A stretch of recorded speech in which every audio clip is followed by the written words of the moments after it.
Good afternoon. One person is dead after flames broke out at a seniors facility downtown. The fatal fire happened at a location at Yonge and Carlton. Now an investigation is underway to determine the cause. CTV's Beth Macdonell has been following this story. She joins us live from the scene with more. Beth.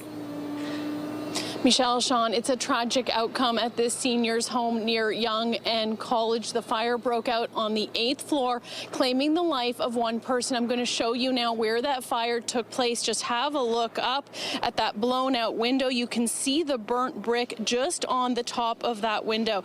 Now, this fire broke out around 10 o'clock last night. You can see it's quite a large structure with many units. Firefighters say the person who died was found in their bed, and all efforts were made to save them. We are trying to learn more about that person. We've asked officials for their age and gender. Initially, the person was deemed critically injured, but we learned today they didn't make it. First and crews made immediate entry, had to force their way into a unit on the 8th floor where they were met with heavy smoke and heat. Crews immediately started their primary search, while other crews arrived to back them up and start firefighting operations. Crews rescued one individual from the unit who was vital signs absent, brought them down, and started immediate life-saving measures. That individual was then transported to the care of Toronto Paramedic Services, where unfortunately they were pronounced deceased. The fire was fully extinguished last night. Now the investigation is underway into how it started. Fire crews say whether smoke alarms were working is part of the investigation. Reporting live, I'm Beth Macdonell. Sean and Michelle, back to you. Thank you, Beth. To another investigation now ongoing after a toddler fell to their death from a high-rise in North York. Police called to a building near Don Mills Road and Graydon Hall Drive around 12:20 yesterday afternoon for reports that a child had fallen from the building. The toddler was pronounced dead at the scene. Police have not provided any further details about this incident, but say an investigation is ongoing. A motorcyclist is dead following a collision in Scarborough. Police say the motorcycle made contact with another vehicle on Orton Park Road near Ellesmere just after 6 p.m. The motorcyclist lost control and collided with the tree. The rider, a man in his 40s, was pronounced dead at the scene. No other injuries have been reported. Police are searching for a suspect wanted in connection with a hit-and-run in Parkdale overnight. It happened in the area of Queen and Jameson just before 3 a.m. Paramedics say a man was struck and taken to hospital with serious injuries. The suspect vehicle left the scene. Police have not provided a description of the vehicle at this point. And a man was sent to hospital after being struck by a vehicle near Lawrence Avenue and Weston Road last night. This happened just before 10:30 p.m. The victim, a man in his 50s, was taken to hospital with non-life-threatening injuries. The driver involved remained on scene. The circumstances leading to this man being struck are still under investigation. Ontario Health Minister Sylvia Jones has confirmed a third person is in isolation in Ontario because of Hantavirus. The couple in Grey Bruce absolutely is still self-isolating. They continue to be asymptomatic, and obviously the local public health unit is monitoring closely. We do have a third individual in the Peel region who is also isolating and being monitored by the local public health unit. On Friday, health officials confirmed 2 people from the same household were isolating in the Grey Bruce County area. Jones says that couple continues to be asymptomatic. Peel Public Health says the person isolating in their region is not a resident but a visitor. They do not have any symptoms currently. This news comes as 4 Canadians who were aboard the Dutch cruise ship at the center of the deadly Hantavirus outbreak are now isolating in British Columbia. We'll have more on the situation a little later in the newscast. Well, a groundbreaking ceremony was held at Pearson Airport this morning. It marks the beginning of one of the largest airport infrastructure programs in Canadian history. CTV's Rahim Ladhani joins us live now from Pearson with all the details. Rahim. Michelle and Sean, good afternoon. Toronto Pearson announced today that they are undergoing a once-in-a-generation overhaul of Canada's busiest airport. Officials today announcing an infrastructure project called Pearson LIFT. LIFT stands for Long-Term Investment in Facilities and Terminals. It's going to happen in phases over the next decade. Part one, a $3 billion investment. That's billion with a B. And it's going to be made at modernizing the airfield, baggage systems, and airport operations. I just finished speaking with the CEO of Toronto Pearson Airport, and she tells me from a passenger perspective, passengers won't physically see a major difference, but they will feel a difference from curb to the plane, from receiving your baggage, fewer disruptions, and smoother air traffic on the ground. Pearson says the upgrades could support up to 28,000 additional passengers per day and eventually help the airport grow to 65 million passengers annually. Officials are calling it one of the largest airport infrastructure programs in Canadian history. I want you to have a listen to what the CEO of Pearson had to say, as well as Brampton Mayor Patrick Brown, who was also on hand. We're building a new high-speed taxiway that will speed up the time from runway to gates. And you hear it at many airports, but in this case, as it's completed, you'll hear less of the pilot saying, we're here early and we're waiting for a gate. So this will help with that. This project is so important. This isn't just the gateway to the world, it's the gateway to opportunity for residents in the GTA. I can tell you nearly 10,000 Bramptonians work right here at Pearson. These are good jobs. They're great jobs that strengthen the community and support families. And there's a strong connection between this airport and our local economy. I know from a Brampton perspective, Pearson spends approximately $95 million each year on goods and services. If you look at the numbers in Mississauga and Toronto and Vaughan, there's a huge spillover effect of the economic development that occurs here at Pearson.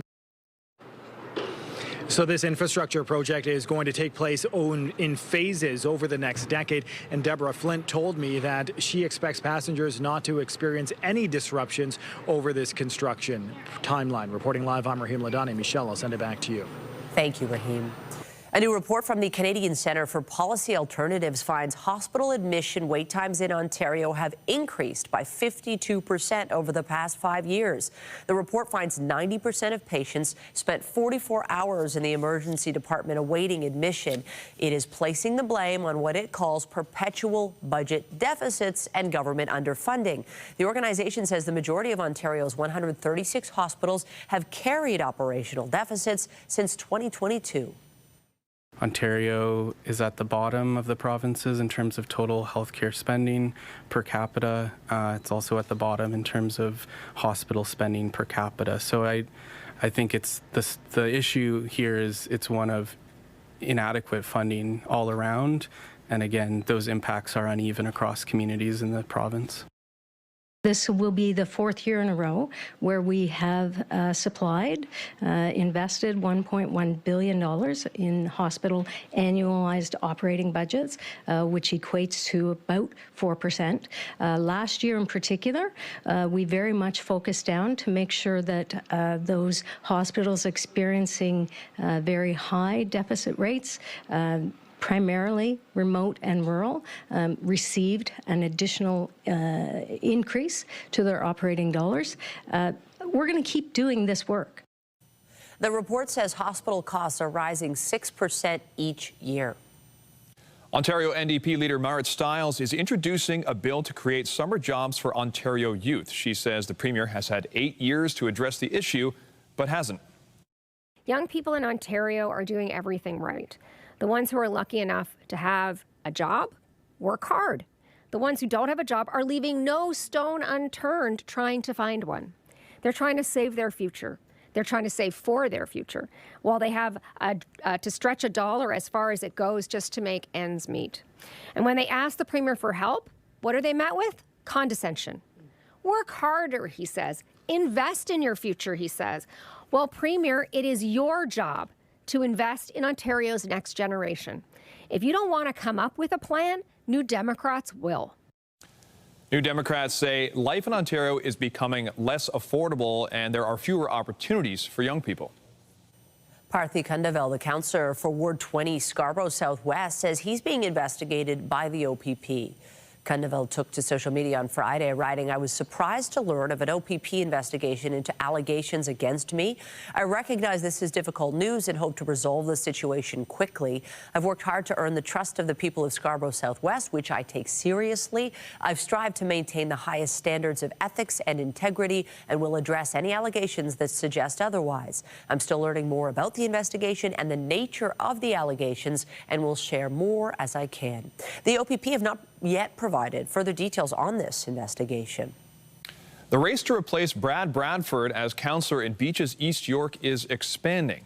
Natalie Johnson is registering as a candidate in that ward.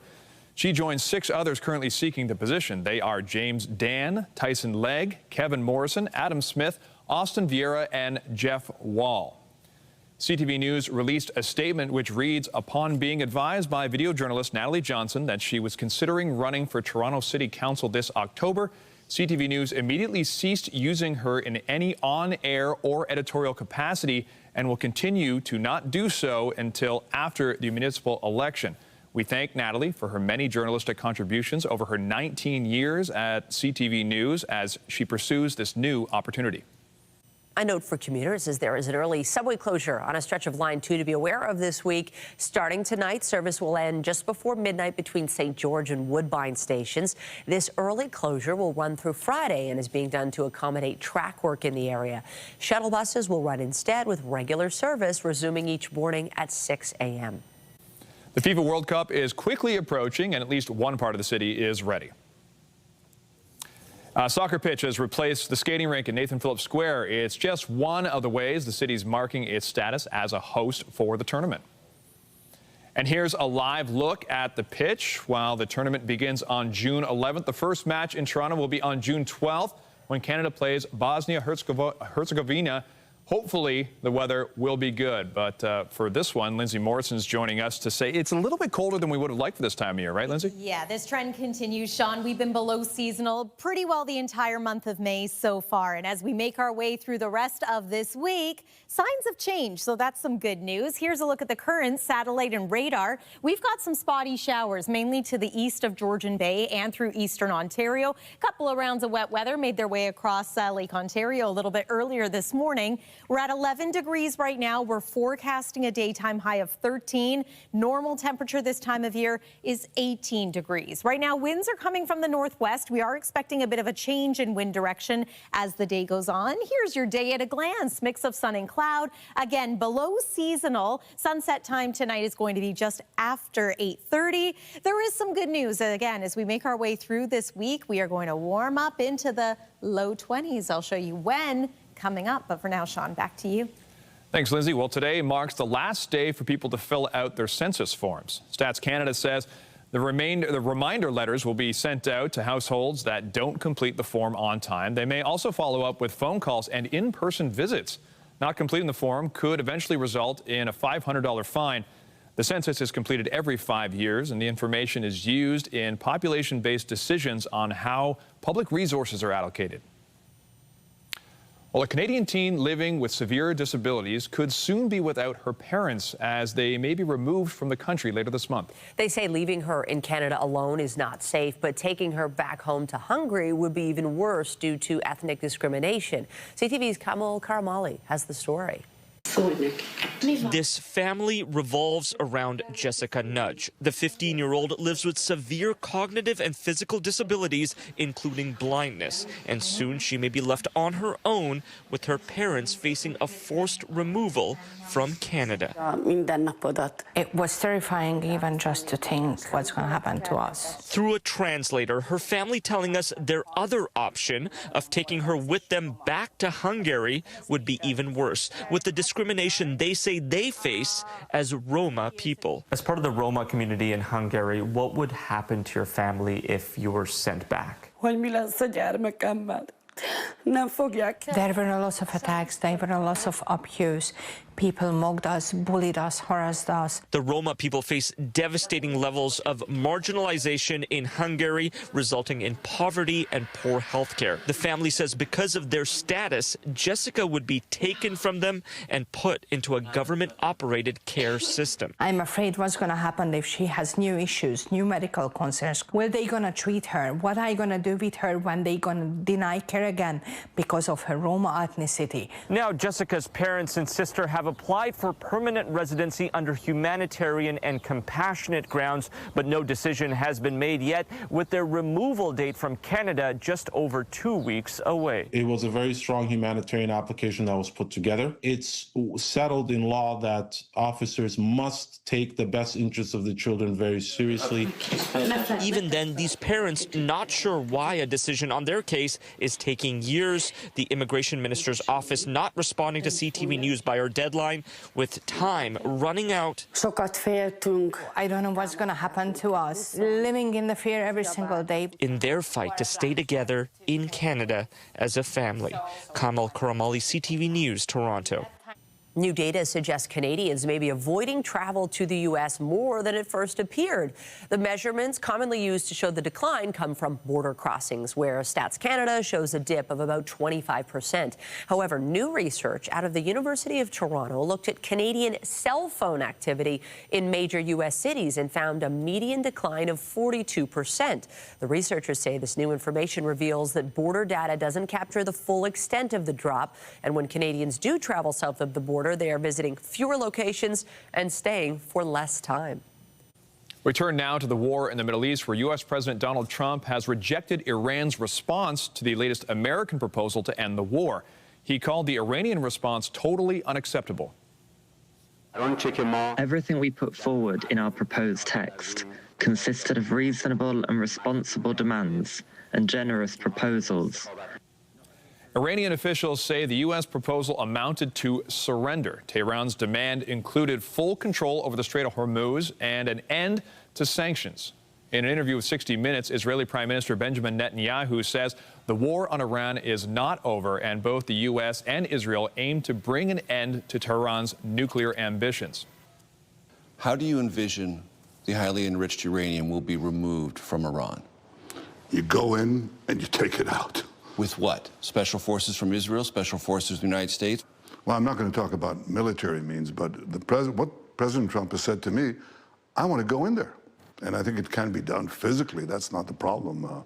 If you have an agreement and you go in and you take it out, why not? That's the best way. Netanyahu says it's critical that Iran's nuclear infrastructure is dismantled to prevent it from rebuilding its missile program. Iran's Soccer Federation says the country will be participating in the 2026 World Cup and is insisting the host countries, Canada, the U.S. and Mexico, provide guarantees about the treatment of Iranian players and officials. This call comes after Canada denied entry to the head of Iran's Football Federation over his past ties to Iran's Revolutionary Guard Corps. The group is designated as a terrorist organization in both Canada and the U.S. The Iranian Football Federation has asked for guarantees that its players, coaches, and officials will receive visas to attend the tournament. The man accused of trying to assassinate U.S. President Donald Trump at the White House Correspondents' Dinner has pleaded not guilty. Cole Thomas Allen was arraigned in a Washington federal court today. Prosecutors say he opened fire while running through a security checkpoint. A Secret Service officer was shot in his protective vest and survived. Attorneys for Allen have asked for top Justice Department officials to be disqualified from the case, arguing there is a conflict of interest because they were at the incident. We turn now to the Dutch cruise ship at the center of a deadly hantavirus outbreak. 4 Canadians who were aboard the vessel are now in isolation in British Columbia. That province's top doctor says none of the Canadian passengers are symptomatic. The MV Hondius remains in the Canary Islands, meantime, a day after docking in Tenerife. Spanish officials say 54 passengers and crew remain on board. 22 people are expected to disembark today and fly to the Netherlands. 2 people, one from the U.S. and one from France, have tested positive for hantavirus after returning home. A second American also shows mild symptoms. Spain's health minister says strict health protocols are being followed to monitor for any further spread of the virus.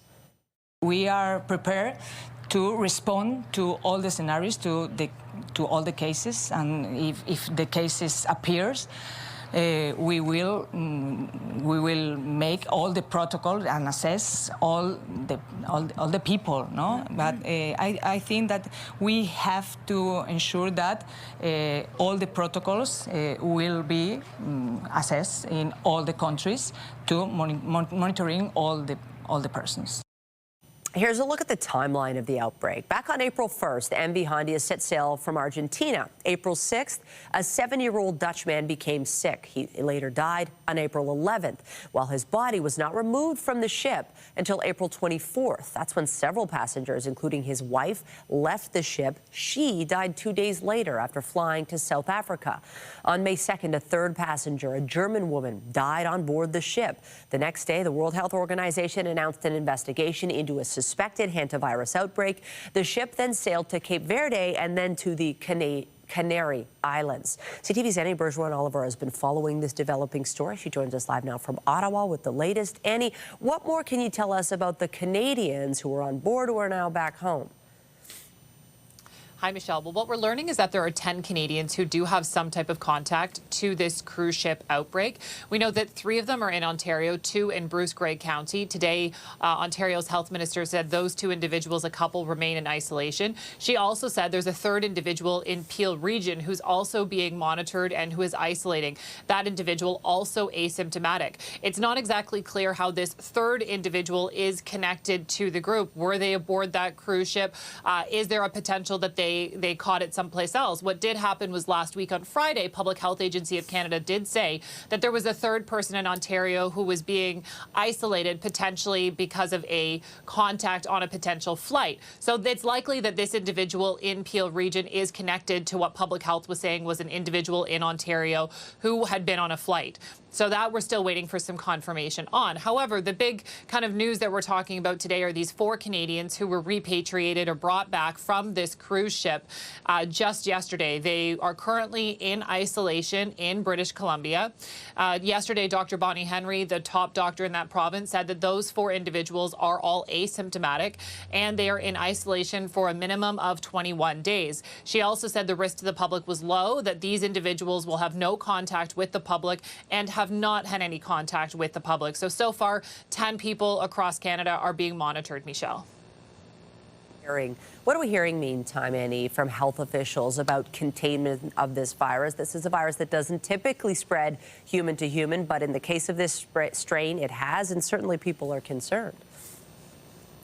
That's true. They are saying that this Andes strain does have the ability to move from person to person. But as you point out, health officials are saying that it's very rare and in very limited cases. But you do see health agencies taking this seriously. Just the fact that the head of the WHO was there yesterday in the Canary Islands taking questions, having a press conference as these passengers were being taken off the cruise ship and taken back to different countries. Yesterday, he said that this is not the COVID pandemic. He said it's different and they are working through contact tracing, trying to isolate individuals as best as possible. He said he understands a lot of people have trauma from COVID, from the isolation, from the social distancing and all these public health rules, but the head of the WHO said this is not COVID.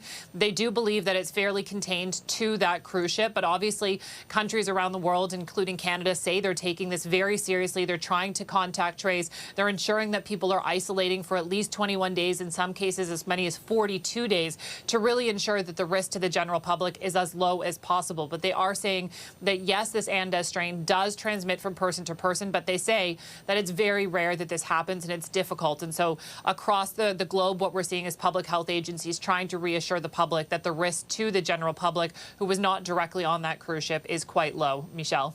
CTV's Annie Bergeron-Oliver live for us in Ottawa today. Thank you. Thank you. Lindsay. So it is another below seasonal day for today. It has been that way for the majority of this month and even through part of the end of April. Here's a look at today's expected highs. 13 degrees in Toronto, 18 is the seasonal norm. Mix of sun and cloud expected though. Tonight, we are once again talking about the risk of frost. You can see just how widespread this advisory is. And yes, it's going to be in place for tonight and maybe a couple of nights this week. We're also talking about pollen at this time of year. This is your report for today. In the next couple of days, watch for oak, birch, and mulberry reports being very high. Coming up, we're going to take an early look at the May long weekend. It's coming. Details after the break.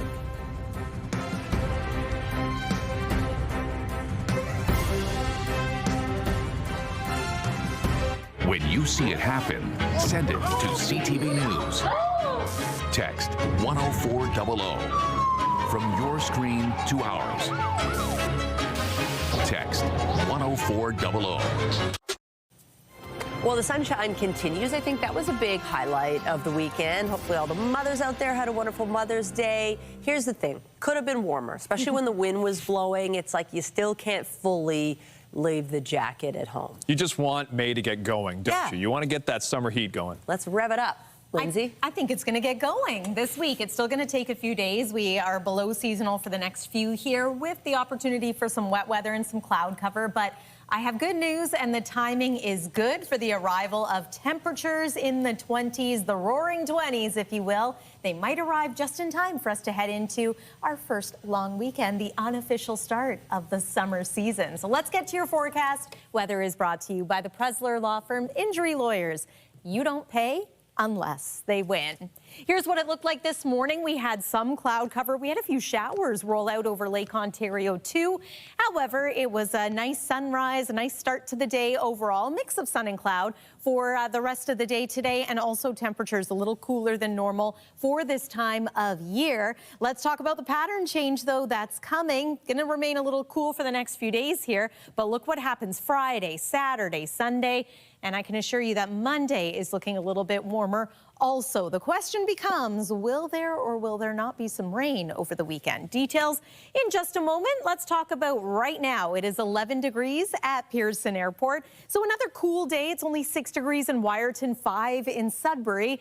And it's these overnight lows that are causing some concern once again as far as frost is concerned. So below freezing tonight in cities like Goderich, London, Waterloo, Peterborough, Bancroft, Parry Sound. +2 is what we're forecasting here at home. So yes, there is a pretty widespread frost advisory in effect for much of southern Ontario. Tomorrow looks an awful lot like today, a forecast high of 13 degrees, perhaps a little more in the way of sun. And then we are going to get into some wet weather for your Tuesday night. And it's going to continue through Wednesday. But first, here's a look at your Tuesday. Highs, double digits in most areas once again. But I will remind you that just about everyone's average temperature this time of year is about 18 degrees. So yeah, this is a little cool. You're not just imagining it. This is chilly for this point in the month of May. Satellite and radar, we do have wet weather, spotty showers in many areas for the afternoon and the early part of our evening. Here's what's coming though for tomorrow night. I mentioned that we're going to have some rain push in. It's a low pressure system that swings through. Your daytime hours for Tuesday are pretty dry, but as we get into the evening hours, this is where we see first we'll get an increase in cloud cover as we make our way into Tuesday afternoon, and then there's about 7 p.m. So just a heads up, could be raining through a good portion of the overnight, maybe some thunderstorms midway and early morning Wednesday. And then Wednesday itself, not a washout, but the threat of rain is going to be there along with some cloudy skies.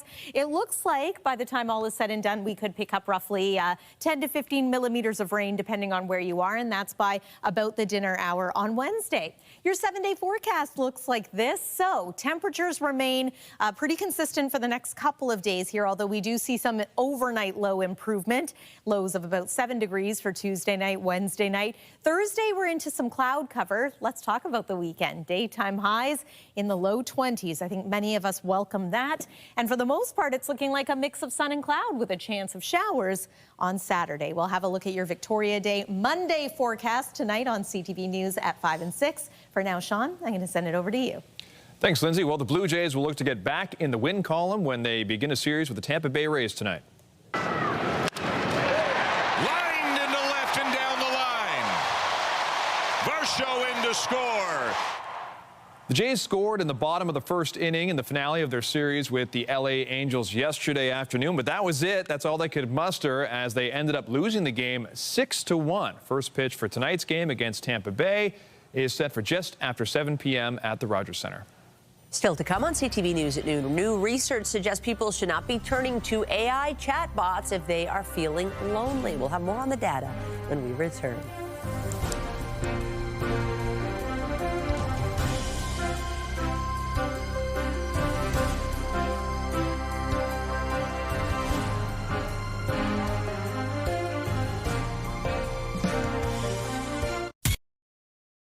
If you are lonely, an AI chatbot friend might sound like an easy fix, but new research suggests it might backfire. For more, we're joined by our real-life friend, CTV science and technology specialist, Dan Riskin. So, the chatbots aren't your friends. Well, yeah, I mean, so it's this funny thing. This is a UBC study, and they tracked people for a year and looked at how much they were using AI chatbots as friends, you know, asking them questionnaires and checking in with them periodically through the year. And what they found is some people are using them that way, but when somebody turns to an AI chatbot and you check in on them 4 months later, they're doing much worse. They feel much more lonely. And so the thinking is, you know, you create these relationships out of loneliness, and they kind of prevent you from taking that extra step to go make a real friend or to just get outside and hang out with other people. And as a result, you end up sort of taking 2 steps back. And so it brings up this really interesting question, I think, about what it is about real people that is different from a chatbot. Because a chatbot can, like, hear what you have to say and say nice things back to you. And what the researchers believe is that you actually get a lot out of listening to somebody else tell you what they're feeling as well. It's not just a data dump of, like, here's all my emotions. It's the back and forth of saying, here's how I feel, and then hearing them talk about how they're doing and what you get from that. And that is part of how you cure loneliness. Something of a cross-pollination of human connection. Totally, yeah. If you're going to use a nerdy word, exactly. Yes. Oh, you're in good company. Yeah. Let's talk about singing mice. I didn't even know there were singing mice, but these types of mice are giving clues to scientists about how speech may have evolved. Yeah, okay, so we talk, mice squeak, but there are these mice in the rainforests of Central America that do something in between. I've got a clip, so I'll play this for you. Ooh.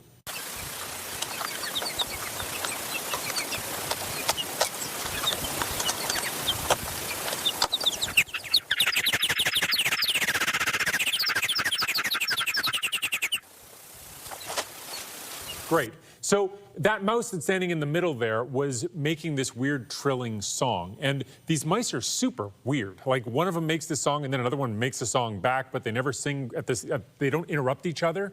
And this is thought to be like a very beginning of language kind of thing. Maybe if we had a few more million years to go, they really would be talking to each other like mice do, you know, in Disney movies. But for now, it's just the beginnings of that. And so researchers looked at sort of how the brain is built on these singing mice and compared it to lab mice, the brains of which we know very well, and found that a lot of the changes really mirror the changes that have happened in our own brains to give us speech. And so the thinking is these mice might give us a lot of clues about how that happens and what gets elaborated in the brain to give us the ability to come on CTV News and talk about mice. So moving on to a very developed singing presence, which is Eurovision, turns 70 this year, and there's something of a formula to winning. Yeah, so first of all, Eurovision, I had no idea it was such a big thing for so many years, right? But apparently ABBA got part of their start. Celine Dion. Celine Dion was on Eurovision? She won it. No kidding. Yeah. See, I'm learning things every day. Apparently, yeah,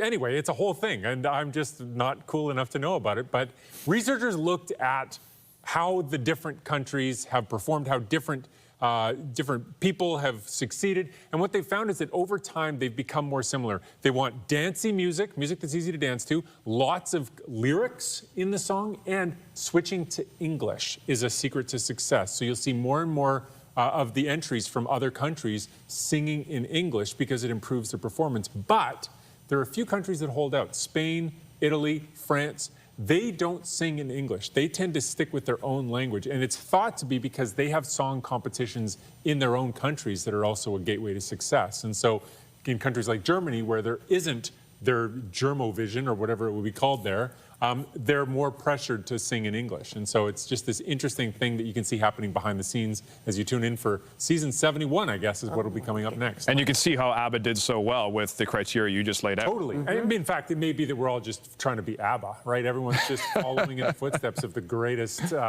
foursome from Sweden ever. Oh, the science of Eurovision. Appreciate it, Dan. Thanks for stopping by. Thank you. Thank you. Well, Second Harvest is calling for a national food waste reduction framework within Canada's food security strategy.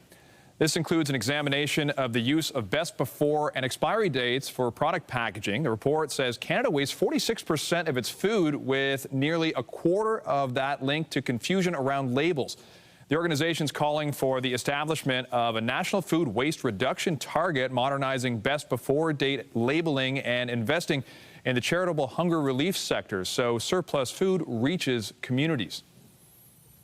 For many families, a second chance at having children often means turning to fertility treatments. In New Brunswick, the demand has more than doubled since the province announced it would cover the first round of treatment. It comes as Canada's birth rate has dropped to a record low. CTV's Laura Brown reports. This is 6-month-old Oliver. Bright-eyed and so very cute. He's Meredith Martel's success story. The second they passed him to me, I lost it. I was crying. My mom was with me. We were both in tears. It's just the best feeling. At 35, Martel was single, but really wanted to have a child. She began the fertility process only to find out she had stage 4 endometriosis. 6 rounds of IVF went unsuccessful, so she switched to donor eggs. She got 1 good embryo, and that's all she needed. The whole process took 5 years and over $100,000 for Martel, who of course says it was all worth it. She did get her last round covered by New Brunswick's fertility reimbursement program. It was a huge blessing, for sure. That year-old program covers up to $20,000 for 1 cycle of IVF or $10,000 for the cost of intrauterine insemination. Premier Susan Holt revealed the number of families who've sought treatment has more than doubled since that program was announced. And I can't tell you how much I love receiving messages from the families that have been able to complete their family. It's an investment in our population. New data released by Statistics Canada found the country's fertility rate has hit a record low at 1.25 children per woman. Dr. Nicholas Leyland hopes more Canadians see fertility as a serious healthcare issue. All across Canada, we have limitations in terms of providers. So obstetrician gynecologists and primary care providers to be able to see these patients and assess them and then refer them. So there's a significant wait time. Martel is grateful for the financial support, but also hopes someday families won't have to spend quite as much as she did. Fertility care is health care. It should be covered. Laura Brown, CTV News, Moncton.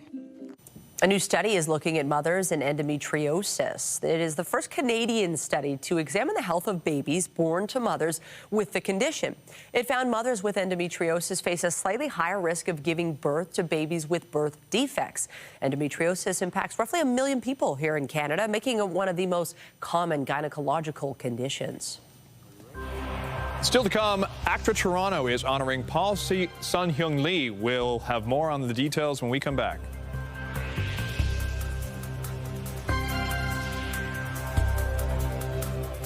Get Toronto's top stories, breaking news alerts, and watch live. Download the CTV News app. Welcome back. Farmers are back in their fields across the country, but in Saskatchewan, it could be a few weeks before they start seeding. That's because of flooding that has impacted much of the prairies. CTV's Allison Bamford has the details. A lakeside view that would almost be serene if it wasn't in the middle of the Hoey family's field. This was technically pretty much all seeded last year. Normally, Joel Hoey would be in the field by now, planting this year's crops. But floodwaters are pushing back his timeline at least 2 to 3 weeks. We're not anywhere close. It is what it is, but at the same time, it's really just starting to eat away at your bottom line. Last year, this entire field was wheat. Hoey and his family were hoping to plant peas here this year. Likely not going to happen now unless all of this water recedes in a hurry. Rising price of fuel, the high cost of inputs, and then you got this situation that we have starting later. It's a real kind of a bummer. The area and dozens of others are under states of emergency, leading to seeding delays across the province. Later seeding just will likely translate into lower yields. That is, if some crops are seeded at all. Farmers have until mid-June to plant their crops in order for them to be covered under insurance. I'm pretty sure there's going to be quite a few acres going unseeded this spring just because they're just too wet to get into in a timely basis. Even when things dry up, flood-damaged roads will make it hard to get heavy equipment anywhere. But there's reassurance from Saskatchewan's agriculture minister that road repairs will be a priority. We're going to try and work as quickly as we can. Obviously, you got to wait till the water's gone. It's not the start Hoey wanted, but he's not writing off the year just yet. We're doing all our due diligence to get everything ready to go. hoping for a smooth season once seating gets underway. Allison Bamford, CTV News, near Paddockwood, Saskatchewan. The cost of fuel is also impacting people preparing for a favorite summer activity, boating. The rising price has some rethinking if they want to take to the water, which could have a broader economic impact. CTV's Heather Wright explains. Wet weather and high water have meant a slow start to the season at Kawartha Lakes Marina in Bobcaygeon, Ontario. Boats are being launched, but marina owner Chad Hinton says some clients are considering skipping this summer. We have a few people that are on the fence about whether or not the boat may go in. Fuel prices and general cost of living. Nationally, the average price of gas is hovering around $1.90 per litre, according to the CAA. 1 year ago, the national average was 131.8 cents a litre. The price of fuel at marinas is already higher than gas sold in town, and so what is an expensive hobby is becoming even costlier. Hinton says the price of gas won't stop many from getting out on the water, but it will force some to rethink their summer plans. For the family of four that saves enough to go away for a week on vacation every year, if groceries have gone up and fuel has gone up, they definitely change what they're doing on vacation. The cost of boating depends on a number of things: the size of the boat, tank size, speed, wind. And so while some are choosing to keep their boats in storage this summer, others say they will get out on the lake but make adjustments in other areas in order to save some money. Barclay Elliott's boat is his cottage, and while he has no plans to keep it tied up this season, he is mindful of the high cost of gas. What it may do is, instead of 10 trips, I'll do 9. According to Transport Canada, more than 12 million Canadian adults participate in recreational boating each year, an industry that contributes roughly $5.6 billion to Canada's GDP. But the high cost of living and soaring gas prices could further impact an industry already experiencing uncertainty. Murray Hadfield sells boats in the Kawartha area where clients have been forced to drastically reduce their prices. They started advertising OBO, or best offer, and they still couldn't get action in the fall. While gas prices might not soon return to where they were last summer, there is some hope that they will start to come down before this boating season is over. Heather Wright, CTV News, Bobcaygeon, Ontario. ACTRA Toronto is recognizing Paul Sun-Hyung Lee at the 24th Annual ACTRA Awards tonight. He's being honored with the ACTRA Toronto Award of Excellence.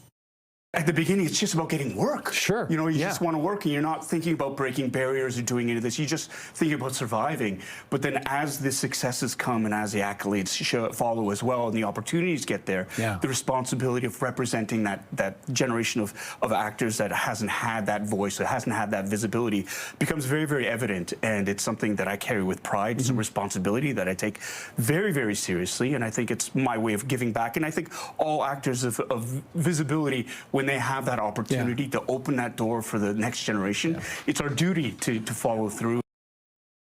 Lee is best known for his role as Mr. Kim on the popular comedy Kim's Convenience. He has also had recent roles on The Mandalorian and the Book of Boba Fett.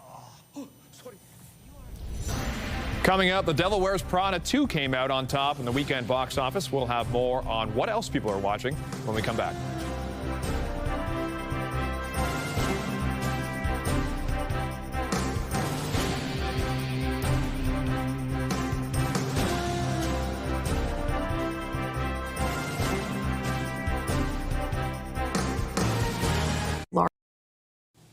Welcome back. The Devil Wears Prada 2 stayed in style at the weekend box office. You are here to help us through our current scandal. Click, click, click, click, everywhere. The sequel starring Meryl Streep, Anne Hathaway, Emily Blunt, and Stanley Tucci brought in another $43 million U.S. across North America. Mortal Kombat 2 debuted in second place with $40 million, while Michael danced its way into third place with $36.5 million in ticket sales. And we all have pretty young kids, and I can't remember. It's really hard to get out to the theater these days. It is. It's funny. We've all seen lots of movies probably, but they're all kids ones. Yeah, exactly. I can't wait for an adult movie. Yeah, I'm looking forward to all of those, actually. You know what else I'm looking forward to? Some warmer weather. Bring it on. Sunnier days, and those are coming. Today it's sunny. We don't have to worry about that so much, but the temperature, it remains a little bit cool. We could end up being a little cooler today. today than we even were yesterday. In the end, it wasn't a bad Mother's Day at all. Here's a look at the satellite and radar. Yeah, lots of sunshine from east to west, although in the east end of the GTA, you might get clipped by a quick shower today. And then eastern Ontario, it is decidedly more unsettled compared to the GTA.